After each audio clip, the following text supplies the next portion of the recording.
പ്രിയപ്പെട്ട സഹോദരങ്ങളെ സലാം. നമ്മൾ ഇപ്പൊ ഏറ്റവും അടുത്ത സമയത്ത് നടന്ന ഒരു ക്ലാസ്സിൽ സൂറത്തു അൽ അറാഫിലെ 27-ാമത്തെ വചനം വിശദീകരിച്ചുകൊണ്ട് ആദമിൽ നിന്ന് ഉരിഞ്ഞുകൊണ്ടുപോയ വസ്ത്രം, പിശാച് ഉരിഞ്ഞുകൊണ്ടുപോയ വസ്ത്രം എന്ന തലക്കെട്ടിൽ നമ്മളൊരു ക്ലാസ് എടുത്തിരുന്നു. അതെടുത്തപ്പോൾ ഞാൻ എൻ്റെ സഹോദരങ്ങളോട് നോട്ട് ചെയ്ത് വെക്കാൻ പറഞ്ഞിരുന്നു. ലിബാസ് എന്നുള്ളത് എന്താണ് എന്നുള്ളത് കൃത്യമായി ഒന്ന് നോട്ട് ചെയ്യാൻ പറഞ്ഞിരുന്നു. അതാണ് യാ അബനി ആദമ ലാ യഫ്തിനന്നകുമു ശൈത്താനു കമാ അഖ്റജ അബവൈക്കും മിനൽ ജന്നത്തി യൻസിഉ അൻഹുമാ ലിബാസഹുമാ ലിയുരിയഹുമാ സൗആതിഹിമാ എന്ന് പറയുന്നത്. അപ്പോൾ ആദമിൽ നിന്ന് അവരുടെ ആധ്യാത്മിക ജ്ഞാനത്തിന്റെ വസ്ത്രം ഉരിഞ്ഞുകൊണ്ടുപോയി, അതായത് ലിബാസു തഖ്വ ഉരിഞ്ഞുകൊണ്ടുപോയി അവര് വസിച്ചിരുന്ന ആ ജന്നത്തുൽ മഅരിഫത്തിൽ നിന്ന്, അല്ലെങ്കിൽ ആ ജന്നത്തുൽ മഹബത്തിൽ നിന്ന്, സ്നേഹത്തിന്റെ, പ്രണയത്തിന്റെ, ജ്ഞാനത്തിന്റെ ആ ലോകത്തിൽ നിന്ന് അവരെ താഴോട്ട് കൊണ്ടുവന്നു. അവരിലെ ദുഷിച്ച ജ്ഞാനങ്ങൾ അവർക്ക് കാണിച്ചു കൊടുത്തു. അത് നിങ്ങളിലും ചെയ്യും, അതുകൊണ്ട് നിങ്ങൾ സൂക്ഷിക്കണം എന്ന് പറഞ്ഞിരുന്നു. അതാണ് ലിബാസു തഖ്വ. ഖുർആൻ സംസാരിക്കുന്നത് മുഴുവൻ മനുഷ്യ മനസ്സിനോടാണ്, അവന്റെ ഹൃദയത്തോടാണ് എന്നുള്ളതാണ് നമുക്ക് പറയാനുള്ളത്. ബാഹ്യമായ വസ്ത്രത്തെക്കുറിച്ചല്ല ഖുർആൻ സംസാരിക്കുന്നത്. അത് ഞാൻ പറഞ്ഞപ്പോ ഈ ലിബാസ് ഒന്ന് സൂക്ഷിച്ചു വെക്കാൻ പറഞ്ഞിരുന്നു മനസ്സിൽ. ആ ലിബാസ് വന്ന ഒരു വചനാണ് ഇന്ന് ഈ ക്ലാസ്സിലൂടെ എൻ്റെ സഹോദരങ്ങളുമായി ഞാൻ പങ്കുവെക്കാൻ ആഗ്രഹിക്കുന്നത്. അത് സൂറത്തു അൽ ബഖറയിലെ ഉഹില്ല ലക്കും ലൈലത്ത സിയാമി അർറഫസു ഇലാ നിസായിക്കും എന്നുള്ള വചനാണ്. ഹുന്ന ലിബാസുല്ലക്കും വ അന്തും ലിബാസുല്ലഹുന്ന എന്ന ആ തലമാണ്. അവിടെ മാത്രമേ ഞാൻ വിശദീകരിക്കാൻ ഉദ്ദേശിക്കുന്നുള്ളൂ. ബാക്കി ഭാഗങ്ങളിലേക്ക് വിശദീകരണം പോയാൽ നമുക്ക് പറയാൻ ഉദ്ദേശിച്ച കാര്യം പറയാൻ കഴിഞ്ഞില്ലെന്ന് വന്നേക്കും. അതുകൊണ്ട് ഉഹില്ല എന്ന് പറഞ്ഞാൽ ഞാൻ ഹലാല് ഹറാമ് എന്ന പേരിൽ ഒരു ക്ലാസ് എടുത്തിട്ടുണ്ട്. അതിൽ ഉഹില്ല എന്നുള്ളത് എന്താണെന്ന് വിശദീകരിച്ചിട്ടുണ്ട്. നമ്മുടെ എല്ലാ ക്ലാസ്സുകളും കേൾക്കണം എൻ്റെ സഹോദരങ്ങൾ, കേൾക്കുകയും വേണം. ഇത് ആളുകളിലേക്ക് എത്തിക്കാനും അവരോട് സബ്സ്ക്രൈബ് ചെയ്യാനും ആവശ്യപ്പെടണം. അങ്ങനെയാവുമ്പോഴേ എല്ലാ ക്ലാസ്സുകളും കേൾക്കുമ്പോഴേ അതിലെ യാഥാർത്ഥ്യങ്ങൾ ഒന്നൊന്നിനോട് കണക്ട് ചെയ്തുകൊണ്ട് മനസ്സിലാക്കാൻ സാധിക്കുകയുള്ളൂ എൻ്റെ സഹോദരങ്ങളോട്. അപ്പോൾ ഉഹില്ല, ഹല്ല, ഹില്ല്, ഹലാല്, ഉഹില്ല, ഹറമ, ഹറമ്, ഹറമ എന്നുള്ളതൊക്കെ നമ്മളവിടെ വിശദീകരിച്ചിട്ടുണ്ട്. നമുക്ക് നിരോധിതമായ ഒരു പ്രദേശമാണ് നമ്മുടെ ഹറം എന്ന് പറയുന്നത്. പ്രദേശമാകാം, ജ്ഞാനമാകാം, ചിന്തയാകാം എന്നൊക്കെ ഞാൻ അവിടെ പറഞ്ഞിട്ടുണ്ട്. അത് വെളിപ്പെടുത്തി തരുന്ന, അത് എങ്ങനെ അനലൈസ് ചെയ്യണം, എങ്ങനെ അപഗ്രഥിക്കണം, എങ്ങനെ യാഥാർത്ഥ്യമാക്കണം, നിരോധിക്കപ്പെട്ട പ്ലേസ് ആണെങ്കിൽ അവിടേക്ക് എങ്ങനെ പ്രവേശിക്കണം എന്നുള്ള അതിൻ്റെ ഖവാനീനുകളും അതിൻ്റെ ഹുക്കുമുകളും അതിൻ്റെ നിയമവ്യവസ്ഥകൾ വിവരിച്ച് വെളിപ്പെടുത്തി തരുന്നതാണ് ഉഹില്ല എന്നുള്ളത് ഞാൻ അവിടെ വിശദീകരിച്ചിരുന്നു. അപ്പൊ നമുക്ക് എങ്ങനെ ഈ പ്രശ്നം പരിഹരിക്കണം, അത് യാഥാർത്ഥ്യമാക്കണം എന്നുള്ളത് നമുക്ക് വെളിപ്പെടുത്തി തന്നിട്ടുണ്ട്. അതാണ് ഉഹില്ല എന്ന് പറയുന്നത് കൊണ്ട് ഉദ്ദേശം. ലൈലത്തെ സിയാമ് എന്ന് പറയുന്നത്, സിയാമ് ഇപ്പൊ ഞാൻ അതിൻ്റെ ആത്മീയമായ അതിൻ്റെ മഅരിഫത്തിന്റെ തലം മാത്രമാണ് ഇപ്പൊ പറയുന്നത്. എൻ്റെ ലാഹിർ എൻ്റെ സഹോദരങ്ങൾക്ക് അറിയാം. അതിൻ്റെ ലാഹിറായ അർത്ഥം എന്ന് പറയുന്നത് പട്ടിണി കിടക്കൽ തന്നെയാണ്. അതായത് പ്രഭാതം മുതൽ സൂര്യാസ്തമനം വരെ, ലൈല് വരെ ഭക്ഷണപാനീയങ്ങൾ ഉപേക്ഷിച്ചുകൊണ്ട് പട്ടിണി ഇരിക്കുക എന്നുള്ളതാണ് അതിൻ്റെ ലാഹിറായ തലം. അതിൻ്റെ ആധ്യാത്മിക തലം എന്ന് പറയുന്നത്, അതിൻ്റെ മഅരിഫത്തിന്റെ തലം എന്ന് പറയുന്നത് അതിൻ്റെ ആത്മീയമായ തലം എന്ന് പറയുന്നത് നമ്മൾ യാഥാർത്ഥ്യങ്ങൾ അന്വേഷിക്കാൻ വേണ്ടി എഴുത്തിക്കാഫിരിക്കലാണ്. നമ്മുടെ മനസ്സിലെയും ചിന്തകളെയും തിന്മകളെ മുഴുവൻ ഉപേക്ഷിച്ച് അതിൻ്റെ ഉള്ളിലെ യാഥാർത്ഥ്യങ്ങൾ കണ്ടെത്താൻ വേണ്ടി വ്യത്യസ്ത ജ്ഞാനത്തിൻ്റെ മേഖലകളിലൂടെ അയ്യാമുകളിലൂടെ നമ്മൾ കടന്നു പോകുന്ന പ്രക്രിയയാണ് അതിൻ്റെ ആധ്യാത്മിക തലം. അത് ഞാൻ വേറെ തന്നെ വിശദമായി വിശദീകരിക്കുന്നുണ്ട്. ഞാനിപ്പോൾ ഒരു സൂചന മാത്രമേ നൽകിയിട്ടുള്ളൂ. അങ്ങനെ ഇരിക്കുന്ന വേളയിലാണ് നമ്മുടെ ലൈല്. അതാണ് ലൈല് എന്ന് പറയുന്നത്. ആ യാഥാർത്ഥ്യങ്ങൾ അന്വേഷിക്കാനും ഇരിക്കുന്നത്, അതിനെക്കുറിച്ച് നമുക്ക് അറിയാത്ത വേളയാണത്. ഒരു മനുഷ്യന്റെ ലൈല് എന്നുള്ളത് അതാണ്. ലൈല് ഞാൻ പറഞ്ഞിരുന്നു, എല്ലാ സ്ഥലത്തും അലിഫ് ലാമ് യാ ലാമ്, അലിഫ് ലാമ് യാ ലാമ്, അങ്ങനെയാണ് ലൈല് എഴുതാറുള്ളത്. സത്യത്തിൽ എഴുതേണ്ടത് അലിഫ് കഴിഞ്ഞിട്ട് 2 ലാമ് ഇടേണ്ടതാണ് അല്ലയിൽ നിടുമ്പോ.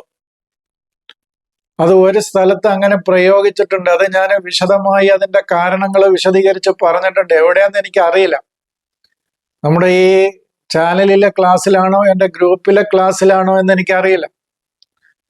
അല്ലയിൽ എന്ന് ഒരു അലിഫും ഒരു ലാമും ഒരു യാവും പിന്നെ ലാമും, അങ്ങനെയും അലിഫും പിന്നെ 2 ലാമും യാവും ലാവും, അങ്ങനെ അല്ലയിൽ എന്ന് എഴുതുന്നതിന്റെ വ്യത്യാസങ്ങളും അതിന്റെ കാരണങ്ങളും നമ്മൾ എവിടെയോ വിശദീകരിച്ചിട്ടുണ്ട്. ഞാൻ സമാ അസമാ എന്നുള്ളതിന്റെ എഴുത്തിന്റെ വ്യത്യാസം വിശദീകരിച്ചതുപോലെ, അൽ കിതാബ് വെറും കിതാബ് എന്നുള്ളതിന്റെ വിശദീകരിച്ചതിന്റെ കാരണങ്ങൾ വിശദീകരിച്ചതുപോലെ ഇതൊക്കെ നമ്മൾ വിശദീകരിച്ചിട്ടുണ്ട്. ഇല്ലെങ്കിൽ അതാത് വചനങ്ങൾ വരുമ്പോൾ നമ്മൾ വിശദീകരിക്കും. ഇപ്പൊ നമ്മൾ അതിന്റെ ലൈല് എന്നതുകൊണ്ട് ഉദ്ദേശിക്കുന്നത് നമുക്ക് ആ വിഷയത്തെക്കുറിച്ച് ഇപ്പൊ അജ്ഞാതമായി ഇരിക്കുന്ന വേളയാണ്. അതല്ല, പട്ടിണി കിടക്കുന്ന ദിവസങ്ങളുടെ രാത്രികളിൽ നിങ്ങളുടെ സ്ത്രീകളുമായി നിങ്ങൾക്ക് പിന്നെ ശാരീരിക ബന്ധമായ ബന്ധത്തിൽ ഏർപ്പെടുന്നതിന് അള്ളാഹു അനുവദിച്ചിട്ടുണ്ട് എന്ന് പറയുന്ന വ്യാഖ്യാനം അതിന്റെ ലാഹിറിൽ അങ്ങനെ ഇരുന്നോട്ടെ. എപ്പോഴാണ് ഹറാമാക്കിയത് എന്നുള്ളതൊന്നും എന്നോട് ചോദിക്കണ്ട. അത് ആ വിശദീകരണം മാത്രമാണ് ശരിയെന്ന് വിശ്വസിക്കുന്ന ആളുകളോട് നിങ്ങൾ ചോദിക്കാം. എപ്പോഴാണത് നിങ്ങൾക്ക് അനുവദിച്ചിരിക്കുന്നു എന്ന് പറയാൻ എപ്പോഴാണത് ഹറാമാക്കിയിരിക്കുന്നത്? അത് എപ്പോഴാണ്?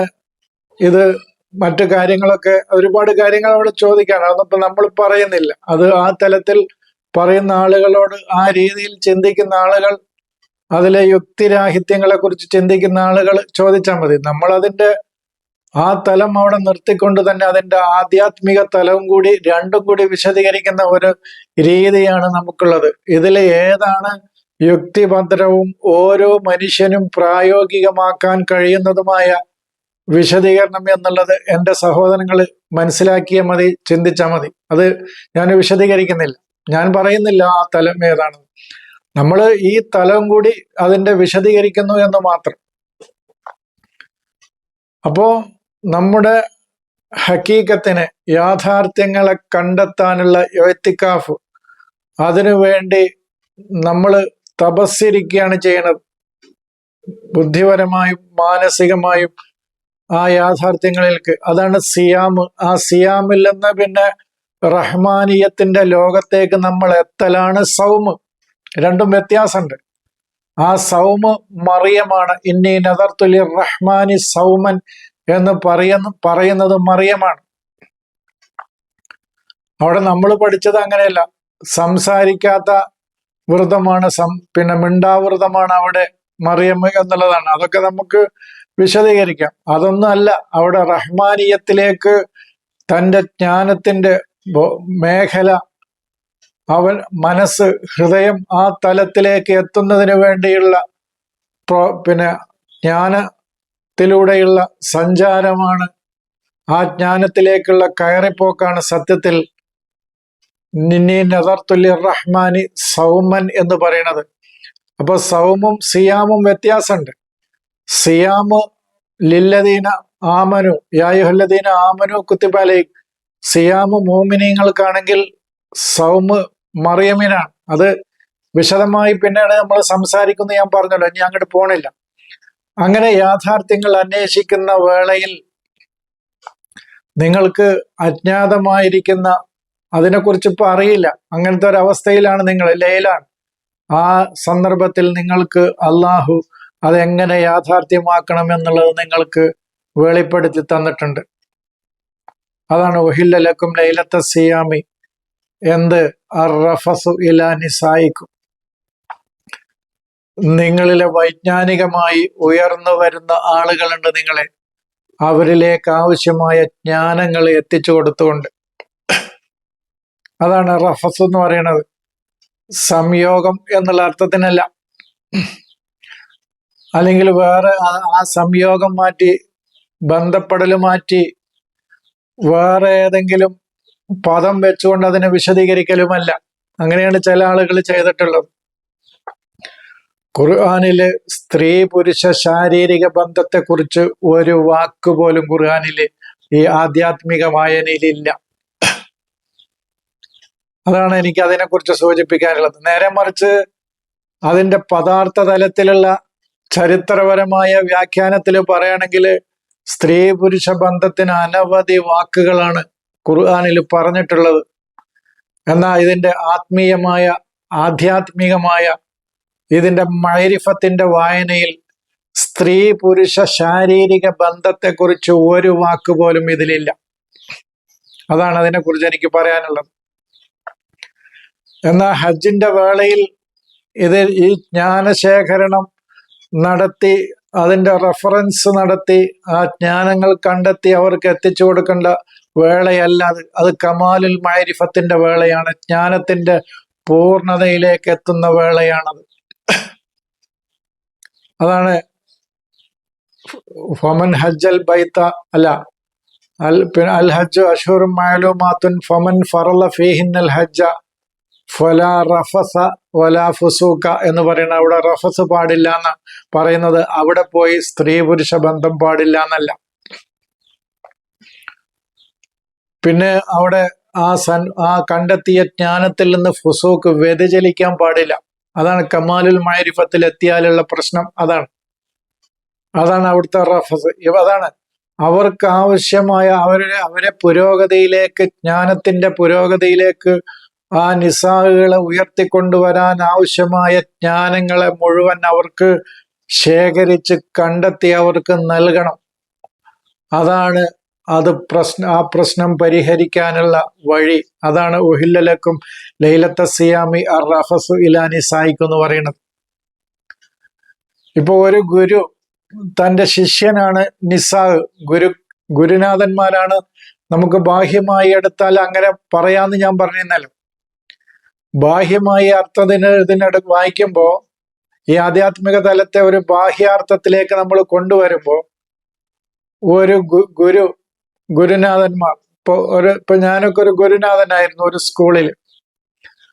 അപ്പൊ അവർക്ക് വേണ്ട ജ്ഞാനങ്ങൾ എവിടെ നിന്നൊക്കെ റെഫർ ചെയ്ത് കണ്ടെത്തി, അതിന്റെ റുയത്ത്, അതിന്റെ ഇസ്തിഫാ, അതിന്റെ ഇന്തിഷാർ, ഇതാണ് റഫസ്. പരന്നു കിടക്കുകയാണ് ജ്ഞാനങ്ങൾ പല ഇടങ്ങളിലും. അത് ബുഴസിറത്തും ഇന്തിഷാറും ആണെന്നുള്ളത് ഞാൻ നിങ്ങളെ പഠിപ്പിച്ചിട്ടുണ്ട്. അത് ചിതറിക്കിടക്കുകയാണ്, പരന്നു കിടക്കുകയാണ്. അതിനെ കണ്ടെത്തി അതിന്റെ ഇസ്തിഫാ അതിന്റെ പൂർണ്ണതയിലേക്ക്, അതിന്റെ റുയത്ത് ഇദ്റാക്കിലേക്ക് ആ നിസാഹുകളെ കൊണ്ടുവരികയാണ് ചെയ്യുന്നത്. അതാണ് റഫസു ഇലാ നിസായിക്ക് എന്ന് പറയണത്. അതിനു വേണ്ട ജ്ഞാനങ്ങൾ അവരിലേക്ക് എത്തിച്ചു കൊടുക്കുകയാണ്. എൻ്റെ ക്ലാസ്സിലുള്ള കുട്ടികൾക്ക് ഉദാഹരണമായിട്ട് പറയുകയാണെങ്കിൽ, ഞാൻ അതിന്റെ ഒരു റജലാണ് ആ രംഗത്ത് ഞാനെന്ന് വിചാരിച്ചോളൂ. അവര് ആ മേഖലയിലേക്ക് ഉയർന്നു വരുന്ന നിസാവുമാണെന്ന് വിചാരിക്കാം.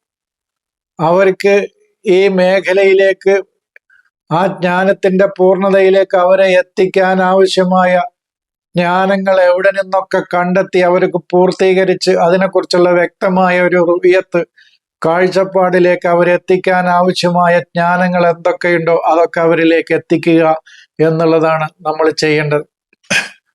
കൃത്യമായി മനസ്സിലാക്കണം. കുറച്ച് ഫിലോസഫിക്കലായിട്ടാണ് ഞാൻ കാര്യങ്ങൾ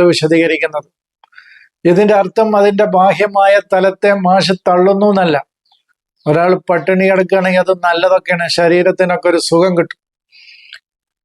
പക്ഷെ അതിന്റെ രീതി ഇപ്പൊ പലതും മാറ്റിക്കളഞ്ഞിട്ടുണ്ട് എന്നുള്ളത് വേറെ കാര്യം. തികച്ചും അശാസ്ത്രീയമായ ഒരു ഭക്ഷണ രീതി പരിശീലിപ്പിക്കപ്പെട്ടിട്ടുണ്ട് സമൂഹം അറിയാതെ എന്നുള്ളതാണ് എനിക്ക് ആ രംഗത്ത് സൂചിപ്പിക്കാനുള്ളത്. പട്ടിണി കിടക്കണമൊക്കെ നല്ലതാണ്, പക്ഷെ അത് അശാസ്ത്രീയമാകരുത് എന്നാണ് എൻ്റെ സഹോദരങ്ങളോട് എനിക്ക് സൂചിപ്പിക്കാനുള്ളത്.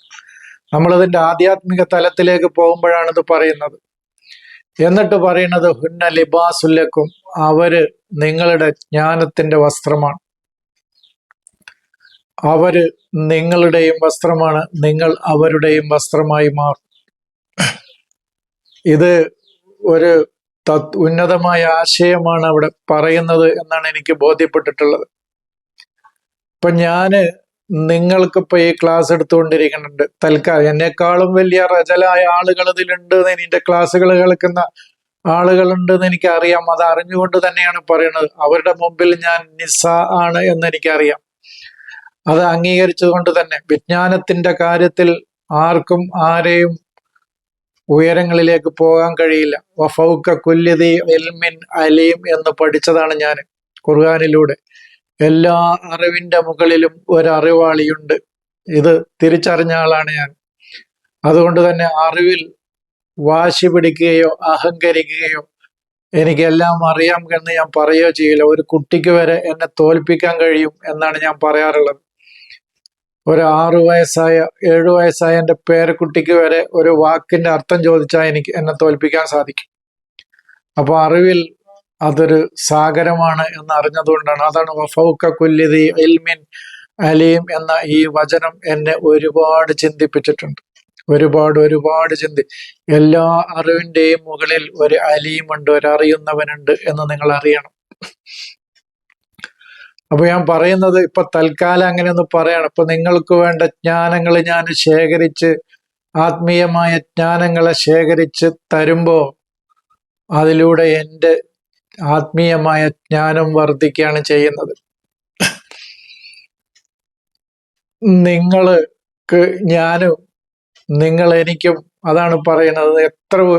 അത് വലിയൊരു തത്വസംഹിതയാണ് പറയുന്നത് എന്നാണ് എനിക്ക് മനസ്സിലായിട്ടുള്ളത്. ഇപ്പൊ ഞാൻ നിങ്ങൾക്ക് ആവശ്യമായ ആത്മീയമായ ജ്ഞാനങ്ങളുടെ തലങ്ങൾ ഓരോന്നും കണ്ടെത്തി അവിടേക്ക് നിങ്ങളെ ഉയർത്തി കൊണ്ടുവരുമ്പോ, ആ ഉയർത്തി നിങ്ങൾ കൊണ്ടുവരുന്ന വേളയിൽ നിങ്ങൾ എൻ്റെ വസ്ത്രമായി, ആധ്യാത്മിക ജ്ഞാനത്തിന്റെ വസ്ത്രമായി നിങ്ങൾ എൻ്റെ മാറുകയാണ് ചെയ്യുന്നത്. നിങ്ങൾക്ക് വസ്ത്രം ഞാൻ നൽകിക്കൊണ്ടിരിക്കുമ്പോൾ ഞാൻ ഇതുവരെയും കണ്ടെത്താത്ത ആത്മീയ ജ്ഞാനത്തിന്റെ ഉയരങ്ങളിലേക്ക് എനിക്ക് കണ്ടെത്താനുള്ള അവസരം നിങ്ങളിലൂടെ ഉണ്ടാകുകയാണ് ചെയ്യുന്നത്. ഭൗതികമായിട്ട് പറയുകയാണെങ്കിൽ, അതിനെ ഭൗതിക തലത്തിലേക്ക് കൊണ്ടുവരികയാണെങ്കിൽ, ആ കുട്ടികളെ ഞാൻ പഠിപ്പിക്കാൻ വേണ്ടി അവർക്ക് ഒരു മാത്സ് ആണെന്ന് വിചാരിച്ചോളൂ, അല്ലെങ്കിൽ അറബി ഭാഷയായിരുന്നു എൻ്റെത്. അവർക്ക് വേണ്ട ആ അധ്യായം പഠിപ്പിക്കാനുള്ള എവിടെ നിന്നൊക്കെ ജ്ഞാനങ്ങളെ ശേഖരിച്ച് കണ്ടെത്താൻ ഞാൻ ശ്രമിക്കുന്നുവോ അപ്പോഴൊക്കെ ആ അധ്യാപകന്റെ ജ്ഞാനം വർദ്ധിച്ചുകൊണ്ടേയിരിക്കുകയാണ്. അതെന്റെ ഭൗതികമായ തലത്തിലേക്കാണ് ഞാൻ കൊണ്ടുവന്നത്. അപ്പൊ നിങ്ങൾ നോക്കൂ, അവർക്ക് നമ്മൾ ഈ ജ്ഞാനത്തിന്റെ വസ്ത്രമായി തീരുമ്പോൾ അവരിലൂടെ നമുക്കും ആ വസ്ത്രം കിട്ടുന്ന ഒരവസ്ഥാവിശേഷമാണ് അവിടെ ഉണ്ടായിത്തീരുന്നത്. ഈ തലമാണ് അവിടെ വിശദീകരിക്കുന്നത്. അത് അത്രയും ഉന്നതമായ ഒരു ആശയമാണ് അവിടെ പറയുന്നത് എന്നാണ് ഞാൻ മറ്റത് നിങ്ങൾ പറഞ്ഞല്ലോ, നിങ്ങൾ സ്ത്രീകളുമായി ലൈംഗിക ബന്ധത്തിൽ ഏർപ്പെടുന്നതിന് നിങ്ങൾക്ക് കുറ്റമില്ല, അത് അള്ളാഹു അനുവദിച്ച് തന്നിട്ടുണ്ട്. കാരണം നിങ്ങൾ ആ നിലക്ക് അവരുടെ വസ്ത്രമാണ്, ആ നിലക്ക് അവര് നിങ്ങളുടെയും വസ്ത്രമാണ്. നിങ്ങൾ പുതപ്പ് ആവശ്യമല്ല, നിങ്ങൾക്ക് വസ്ത്രം ആവശ്യമല്ല. ആ സന്ദർഭത്തിൽ നിങ്ങൾ പരസ്പരം വസ്ത്രമായി മാറുകയാണെന്നുള്ള ആ അർത്ഥതലം എടുക്കുന്ന ആളുകൾ അത് എടുത്തോളൂ, അത് കുഴപ്പമൊന്നുമില്ല. നമ്മളതിൻ്റെ ആധ്യാത്മിക തലത്തിലാണ് നമ്മൾ വിശദീകരിക്കുന്നത്. അത് ഒരു ഭൗതികമായ ഒരു ഉദാഹരണം ഞാൻ പറഞ്ഞു. ഒരു കണക്ക് പഠിപ്പിക്കുന്ന ഒരു അധ്യാപകൻ ആ കുട്ടികൾക്ക് ഒരു ചാപ്റ്റർ പഠിപ്പിക്കാൻ വേണ്ടി അതിനു വേണ്ട ജ്ഞാനങ്ങൾ എവിടെ നിന്നൊക്കെ ശേഖരിച്ച് കണ്ടെത്തി അവരിലേക്ക് എത്തിക്കാൻ ശ്രമിക്കുന്നുവോ അപ്പോ ഇന്നലെ വരെ, ആ നിമിഷം വരെ അയാൾക്ക് കിട്ടാതിരുന്ന ഒരുപാട് ജ്ഞാനത്തിന്റെ മേഖല തുറന്നു കിട്ടുകയാണ് അവരിലൂടെ. അതാണ് അവര് നിങ്ങൾക്ക് വസ്ത്രമായി മാറുന്നു എന്ന് പറയുന്നത്. ആ അധ്യാപകൻ അവർക്ക് ആ ജ്ഞാനത്തിന്റെ വസ്ത്രം ധരിപ്പിച്ചു കൊടുക്കുകയാണ് ചെയ്യുന്നത്. അതാണ് അതൊരു ആത്മീയ തലത്തിലേക്ക് ഇനി നിങ്ങൾ കൊണ്ടുവന്ന് ചിന്തിച്ചാൽ മതി. ആത്മീയതയുടെ വസ്ത്രമായി മാറുകയാണ് നമുക്ക് നമ്മുടെ ഈമാന് വർദ്ധിച്ചുകൊണ്ടിരിക്കുകയാണ് ചെയ്യുന്നത്. നമ്മൾ ആ റൂഹിയായ തലത്തിലേക്ക് ഉയർന്നുകൊണ്ടാണ് ഇരിക്കുകയാണ് ചെയ്യുന്നത്. ആ ജ്ഞാനങ്ങൾ ശേഖരിക്കും തോറും അവർക്ക് നമ്മൾ ആർക്കാണോ അത് പകർന്നു കൊടുക്കുന്നത്, ആ ജ്ഞാനം അവരിലും ഇത് വർദ്ധിച്ചുകൊണ്ടിരിക്കുകയാണ്. ചില ശിഷ്യന്മാർ ഗുരുവിന്റെ മുകളിൽ പോയിട്ടുണ്ട്. അങ്ങനെ ഇപ്പൊ ഞാൻ ഷംസുദ്ദീൻ തബരീസിയുടെയും ജലാലുദ്ദീൻ റൂമിയുടെയൊക്കെ കഥയിൽ അങ്ങനെയാണ്. ആദ്യം ജലാലുദ്ദീൻ റൂമി ഷംസുദ്ദീൻ തബരീസിയുടെ ശിഷ്യനായിരുന്നുവെങ്കിലും പിന്നീട് ആ ശിഷ്യൻ ഗുരുവിന്റെ സ്ഥാനത്തേക്ക് ഉയരുന്ന ഒരു ഇത് വായിച്ചിട്ടുണ്ട് എവിടെയോ. അപ്പൊ അതാണ് ഞാൻ പറയുന്നത്, ഇത് രണ്ടു കൂട്ടരും പരസ്പരം ജ്ഞാനത്തിന്റെ വസ്ത്രമായി, ആത്മീയ ജ്ഞാനത്തിന്റെ വസ്ത്രമായി മാറുന്ന ഒരു അവസ്ഥാവിശേഷത്തെയാണ് അവിടെ സൂചിപ്പിക്കുന്നത് എന്ന് മാത്രമാണ് എനിക്ക് പറയാനുള്ളത്. നിരവധി കാര്യങ്ങൾ ഇതുമായി ബന്ധപ്പെട്ട് പറയാനുണ്ട്.